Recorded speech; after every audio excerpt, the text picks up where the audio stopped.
Donc j'ai bien suivi, hein. On a parlé de la préparation physique, on a parlé du bateau, l'aspect technique.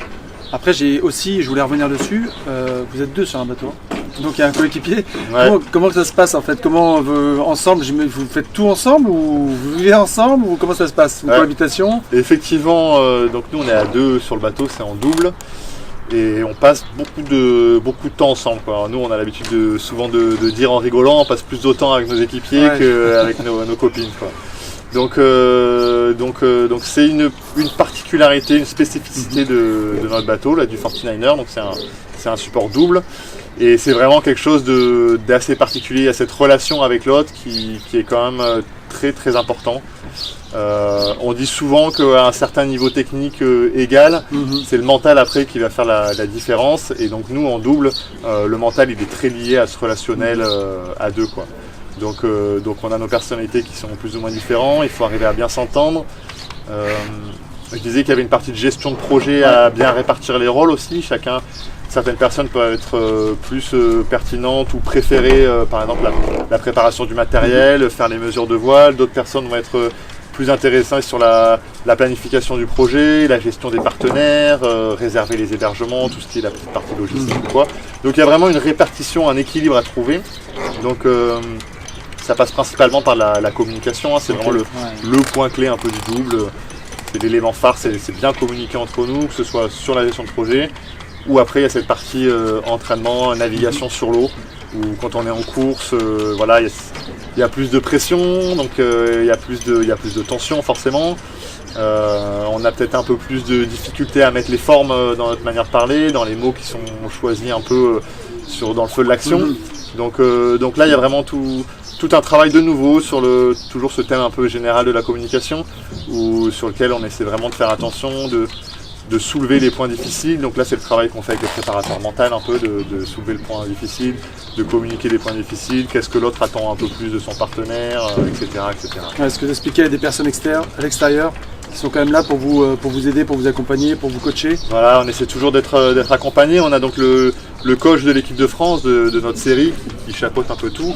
Et à côté de ça, on a un préparateur physique pour la partie préparation physique. On a un préparateur mental pour la partie psychologique. On a aussi la possibilité d'avoir accès à un nutritionniste, etc.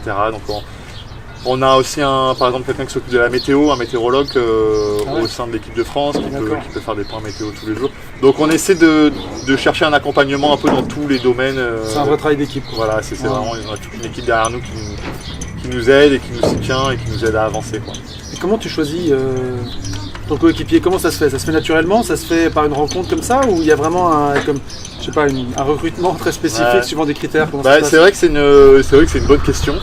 C'est une très bonne question parce que par exemple dans certains sports ou même parfois on peut le voir nous aussi en voile chez les plus jeunes, ça peut être les coachs qui décident d'associer deux personnes par leurs compétences par exemple.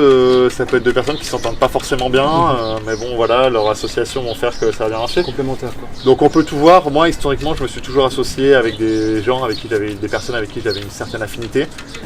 Global, je trouve que ça facilite un peu les choses, l'échange. C'est tout le temps des personnes que je connaissais déjà assez bien aussi. Voilà, mais on peut tout imaginer. J'ai un souvenir par exemple sur la préparation des JO de Londres en 2012. J'ai le souvenir d'un équipage américain qui s'entendait mais pas du tout, et en fait qui voyaient leur projet vraiment comme un métier, comme un travail, donc qui travaillaient avec un collaborateur. Donc il y avait une gestion des tâches qui était très dissociée, chacun avait leurs tâches. Ils étaient jamais logés dans le même hôtel, toujours des chambres différentes, voilà. Ils avaient une perception des choses qui était assez atypique, on va dire. Donc, tout ça pour dire qu'il y a le double, cette association, elle peut être vue de manière assez différente, quoi, c'est vraiment en fonction des cas, quoi. Et vous, ça marche? T'as trouvé ton double? Moi, j'ai trouvé mon double. Tu peux nous rappeler son prénom, son nom? Donc c'est Kevin Fischer. Ok, Kevin Fischer. Écoute, vous êtes le meilleur pour les JO, et pour la préparation. Merci, c'est gentil. Et peut-être un petit tour sur l'eau, peut-être qu'on aura le plaisir de te voir naviguer tout à l'heure. Parce que les conditions sont pas mal. Hein. Ouais, il y a du vent, en tout cas il y a du vent, ça c'est une chose certaine, il fait même plutôt beau. La difficulté c'est presque de savoir s'il ne va pas y en avoir trop, vu que le bateau est assez technique.